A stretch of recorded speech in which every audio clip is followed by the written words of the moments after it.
पुण्याला जी hit and रनची केस झाली, ज्यामध्ये दोन तरुण, एक तरुणी आणि एक तरुण मृत्युमुखी पावलेत, त्या केसमध्ये कशा पद्धतीनं विशाल अग्रवाल याचा मुलगा जो गाडी चालवत होता त्याचं ब्लड बदलून हा दारू पिलेला नव्हता असं दाखवण्याचा जो प्रयत्न झाला, आणि याच्यामध्ये माहीत आहे की राज्य शासनाचा फार मोठा हात त्याच्यामध्ये आहे, सगळे उघडा झालेला आहे.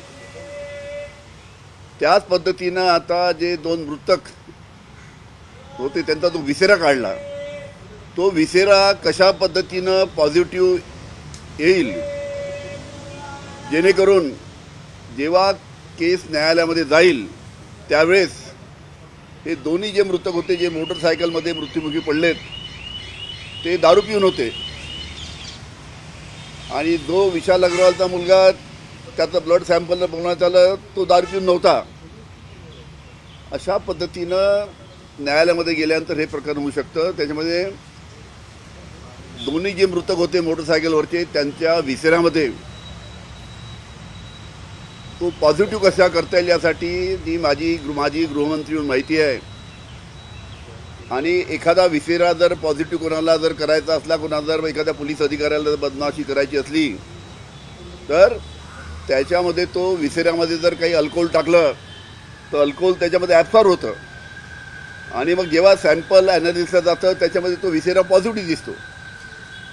आणि म्हणून या केसमध्ये जे दोन मृतक होते, एक तरुण आणि तरुणी, त्यांच्या विसेरामध्ये जी मला माहिती मिळाली आहे तो पॉझिटिव्ह यावा यासाठी दारूचा अंश त्याच्यामध्ये टाकून तो पॉझिटिव्ह करण्याचा प्रयत्न झालेला आहे, ही माझी खात्रीलायक माझी गृहमंत्री म्हणून माहिती आहे.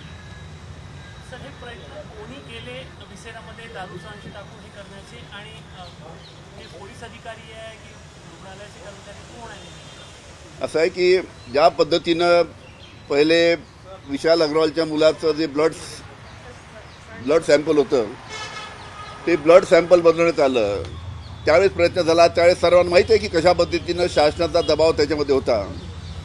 तो प्रयत्न अयशस्वी झाल्यामुळे आता विशाल अग्रवालच्या मुलाला वाचवण्याचा दुसरा प्रयत्न त्यानिमित्तानं राज्य शासन करते आहे, असा माझा खुला आरोप आहे.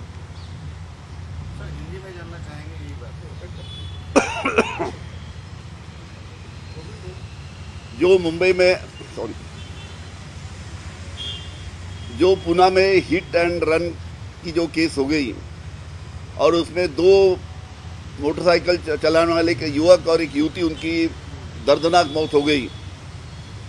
आपको सबको पता है कि राज्य शासन की कृपा की वजह से विशाल अग्रवाल का लड़का, इसका ब्लड सैंपल चेंज करने की नाकामयाब कोशिश वहाँ पे की गई, और ये जब लोगों के ख्याल में आया तब ये बात जनता के सामने आई. अब उसी प्रकार विशाल अग्रवाल के लड़के को बचाने के लिए जो मोटरसाइकिल पे एक युवक और युवती जो थे, जिनकी दर्दनाक मौत हो गई, उनके विसेरा सैंपल किस प्रकार से अल्कोहल पॉजिटिव आना चाहिए, इसके लिए पूरी कोशिश जारी है, ताकि जब भी मामला कोर्ट में जाएगा तब जो गाड़ी चलाने, जो मोटरसाइकिल चलाने वाले दो युवक थे, उनका अल्कोहल पॉजिटिव रिपोर्ट आएगा. और विशाल अग्रवाल के बारे में जो उसका ब्लड रिपोर्ट आपको पता है कि किस प्रकार से चेंज हो गया, उसका नेगेटिव आएगा. मतलब जो दुर्घटना जो हुई है वो विशाल अग्रवाल के बेटे के हाथ से नहीं, वो मोटरसाइकिल चलाने वाले जो मृतक थे उनके हाथ से हुई है. इस प्रकार की तैयारी वहाँ पे चालू है. माजी गृहमंत्री के नाते मुझे जो जानकारी मिली है कि जो विसेरा आता है, विसेरा में उसको जो अल्कोहल पॉजिटिव करना है, किसको बदमाशी करना है, किसी अधिकारी को बदमाशी करना है ऊपर के दबाव में, तो उसमें अल्कोहल की मात्रा थोड़ी डाल के, अल्कोहल डालने के बाद में विसेरा एब्सॉर्ब कर लेता है, और बाद में जब सैंपल जब जांच के लिए जाते हैं तो उसमें अल्कोहल पॉजिटिव पाया जाता है. तो इस प्रकार से प्रयास चालू है, ये मेरी पूरी जानकारी है. और ऐसा समझो होता है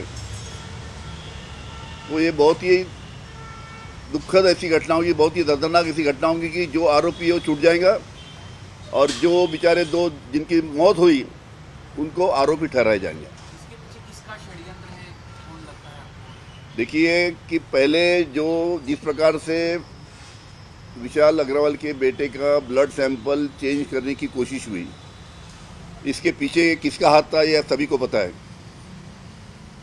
वो कोशिश नाकामयाब होने के बाद में, वो कोशिश पूरी नहीं होने के बाद में अभी विसेरा रिपोर्ट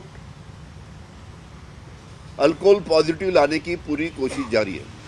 क्या इसमें डॉक्टर को मैनेज किया जा रहा है ऐसा आपको लगता है? अभी राजकीय दवा में किस किस को मैनेज किया जाता है, आपको पहले ब्लड सैंपल की इसमें मालूम पड़ गया कि किस प्रकार से ब्लड सैंपल चेंज होता है। उसके मदर का ब्लड सैंपल लेके इसका डस्टबिन में फेंक दिया गया। उसी प्रकार विसेरा में भी बदमाशी, बहुत बड़ी बदमाशी होने वाली है।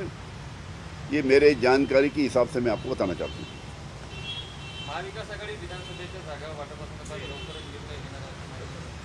फक्त आज एकच विषय, एक वेगळा विषय आम्ही हेच चालवतो। आज खासदार राज्यसभेचे उमेदवार जाहीर करणार आहेत दादाकडे। दोन नावं चर्चेत आहेत, सुनेत्रा पवार आणि भुजबळ।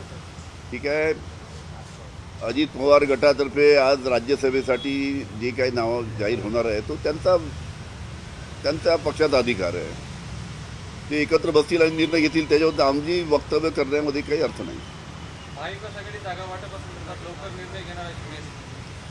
असं आहे की आता विधानसभा ऑक्टोबर महिन्यामध्ये आहेत आणि ज्या पद्धतीनं या लोकसभेच्या निवडणुकीमध्ये काँग्रेस, राष्ट्रवादी, शिवसेना एकत्र येऊन निवडणुकीला लढली आणि अतिशय 31 जागेवर विजय त्यांनी प्राप्त केला, त्याच पद्धतीनं विधानसभेमध्ये सुद्धा आम्ही सर्व तिन्ही पक्ष आणि आमचे मित्रपक्ष एकत्र बसून जागेचं वाटप एकत्र करू आणि एकत्र जागेचं वाटप झाल्यानंतर एकत्रपणे आम्ही या निवडणुका विधानसभेच्या लढू आणि 100% जिंकू। संजय राऊतांनी असं म्हटलं की पुढच्या 4 महिन्यात उद्धव ठाकरे हे जे आहे राज्याचं नेतृत्व करतील, मुख्यमंत्री होतील असा त्यांचा म्हणण्याचा अर्थ की सरकार आमचं येणार आहे, सरकार महाविकास आघाडीत येणार आहे, शिवसेना, काँग्रेस, राष्ट्रवादी सरकार 100% महाराष्ट्रामध्ये येणार आहे। ज्या पद्धतीची परिस्थिती संपूर्ण महाराष्ट्रामध्ये आपण पाहिलं की भारतीय जनता पार्टीच्या सरकारने ज्या पद्धतीनं तुमच्या शेतकऱ्यांच्या बाबतीत, बेरोजगारांच्या बाबतीत, महागाईच्या बाबतीत ज्या पद्धतीनं कोणतेही निर्णय घेतले नाहीत आणि त्याचबरोबर ज्या पद्धतीचं फोडाफोडीचं राजकारण महाराष्ट्रामध्ये केलं, त्याच्यामुळे महाराष्ट्रातील जनता फार त्रस्त आहे, खास करून शेतकरी वर्ग तर अतिशय त्रस्त आहे। कारण की शेतकऱ्यांच्या कापसाला भाव मिळाला नाही, शेतकऱ्यांच्या कांद्याला भाव मिळाला नाही, शेतकऱ्यांच्या सोयाबीनला भाव मिळाला नाही, संत्रा मोसंबीला भाव मिळाला नाही, धानाला भाव मिळाला नाही। त्याच्यामुळे संपूर्ण महाराष्ट्रातील शेतकरी भारतीय जनता पार्टीच्या सरकारवर अतिशय नाराज आहेत। त्याचाच परिणाम लोकसभेप्रमाणे विधानसभेमध्ये सुद्धा आपल्याला दिसेल, अशा प्रकारची परिस्थिती आहे। आपल्या वर्धापन दिनाच्या कार्यक्रमामध्ये रोहित पवारांनी कोणत्याही नेत्याचं नाव न घेता भाषणाला सुरुवात केली, त्यामुळे जयंत पाटलांनी भाषणाला सांगितलं की आपले अंतर्गत वाद जाहीरपणे कोणी मानू नये, त्यामुळे आपल्या पक्षामध्ये अंतर्गत वाद आहे का? याला जोडून माझा प्रश्न आहे की प्रदेशाध्यक्ष पदासाठी रोहित पवार आणि जयंत पाटील यांच्यात काही ट्विटरवर वाद सुरू आहे का काय? बिलकुल नाही। असं आहे, आमच्या पक्षामध्ये शेवटी निर्णय सर्वांशी चर्चा करून आदरणीय शरद पवार साहेब घेतात। त्यामुळे आपण जे सांगितलं अशा पद्धतीचं आमच्या पक्षामध्ये कुठेही वाद नाही। काल सांगायच्या मुखपत्र ऑर्गनायझरमधून एक लेख दिला, त्यामध्ये अजित पवारांना सोबत घेण्याची गरज नव्हती, त्यामुळे भाजपची ब्रँड व्हॅल्यू कमी झाली असं। आता ऑर्गनायझर कोणाचं मुखपत्र आहेत आपल्याला कल्पना आहे, त्यांनी ज्या आपल्या भावना व्यक्त केल्या, त्याच्यामुळे त्यांना जे वाटलं असेल, त्यांनी जे संपूर्ण निरीक्षण केलं असेल, त्याच्यामुळे त्यांनी अशा पद्धतीच्या भावना व्यक्त केल्या आणि त्याच्यामध्ये सत्यता आहे। उमेश पाटील यांनी काल म्हटलेलं की लोकांनी सुप्रिया सुळेंना मतदान केलं नाही तर शरद पवारांची शेवटची निवडणूक आहे हे समजून सुप्रिया सुळेंना मतदान केलं। असं आहे, मी परत सांगतो की महाराष्ट्रातील जनतेने ज्या पद्धतीचं फोडाफोडीचं राजकारण पाहिलं, ज्या पद्धतीनं पवारसाहेब आपल्या बारामती मतदारसंघामध्येच अडकून राहिले पाहिजे, त्याच्यामुळे त्यांचं घर फोडण्यात आलं, पक्ष फोडण्यात आला, पक्ष दुसऱ्याला देऊन टाकण्यात आला, चिन्ह दिलं, आणि हे सर्व गोष्टी महाराष्ट्रातील जनता उघड्या डोळ्याने पाहत होती. त्याचा राग. आणि सुप्रियाताई ज्या निवडून आल्या त्याचा आपल्याला सुद्धा कल्पना आहे की ज्या पद्धतीनं 3 टर्म ज्या पद्धतीने त्यांनी आपल्या मतदारसंघाचे प्रश्न लोकसभेत मांडले, ज्या पद्धतीनं राज्याचे प्रश्न मांडले, ज्या पद्धतीनं देशाचे अनेक महत्त्वाचे प्रश्न लोकसभेत अतिशय प्रभावीपणे मांडलेत, त्यांच्या या कामगिरीमुळे आणि त्यांच्या या जनसंपर्कामुळे मतदारसंघातील लोकांनी त्यांना निवडून दिलं. ही वस्तुस्थिती आहे आणि हे सगळ्यांना माहीत आहे. सर, काल संजय राऊत काल बोलले की 3-4 जागा जास्त निवडून आल्या तर शेफारून जाऊ नये. थेट काँग्रेसचा इशारा होता. तुम्ही याचं समर्थन करता, विरोध करता की तुमचं काय मत आहे? असं आहे, आमच्या काँग्रेस, राष्ट्रवादी, शिवसेनेमध्ये कोणी मोठा भाऊ नाही आणि कोणी लहान भाऊ नाही. सर्व एकसारखे आहेत. त्याच्यामुळे जे आमचे सर्व वरिष्ठ मोठे नेते मंडळी आहेत त्यांनी मी मोठा भाऊ आहे, तुम्ही छोटे भाऊ आहे या वादामध्ये पडू नये. ज्या एकोप्याने आपण या लोकसभेच्या निवडणुका लढलो त्याच एकोप्याने आपल्या सर्वांना एकत्र येऊन आपल्याला पुढील विधानसभेची निवडणूकसुद्धा लढायची आहे. प्रचार प्रसार संविधान बदलते म्हणून केलेला आहे असा आरोपही सत्तास्थानी केलेला आहे. कसं आहे, आपल्याला कल्पना आहे की भारतीय जनता पार्टीनी पहिलेच ठरवलं होतं की त्यांच्या जर 400च्या वरती जागा जर निवडून आल्या तर परमपूज्य डॉक्टर बाबासाहेब आंबेडकर यांचं जे संविधान आहे ते संविधान बदलणार या पद्धतीचा त्यांनी पहिलेच तशा पद्धतीचे वक्तव्य त्यांच्या अनेक नेत्यांनी दिले होते. अनंत हेगडे साहेबांचं वरिष्ठ भारतीय जनता पार्टीच्या नेत्यांनी असं स्टेटमेंट दिलं होतं. अरुण गोविल आहेत त्यांचे एक उमेदवार, त्यांनी अशा पद्धतीचं स्टेटमेंट दिलं होतं. फैजपूरचे खासदार लल्लू सिंग यांनी सुद्धा त्या पद्धतीचं स्टेटमेंट दिलं होतं. तुमच्या राजस्थानच्या उपमुख्यमंत्री त्यांनी सुद्धा स्टेटमेंट दिलं होतं. आणि महाराष्ट्रातल्या आपल्या पंकजाताई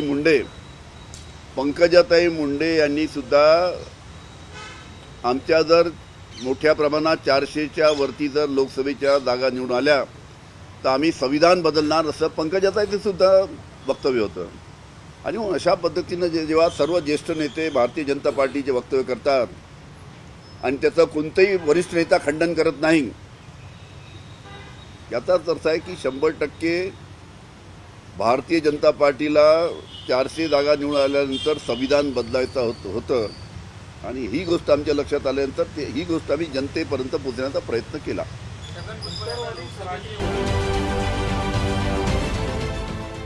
देश विदेशातील प्रत्येक घडामोडींचे लाईव्ह अपडेट मिळवण्यासाठी आता साम टीव्हीच्या सर्व सोशल मीडिया प्लॅटफॉर्मला लाईक, फॉलो आणि सबस्क्राईब करा. तसंच सर्व नोटिफिकेशनसाठी बेल आयकॉन प्रेस करायला विसरू नका.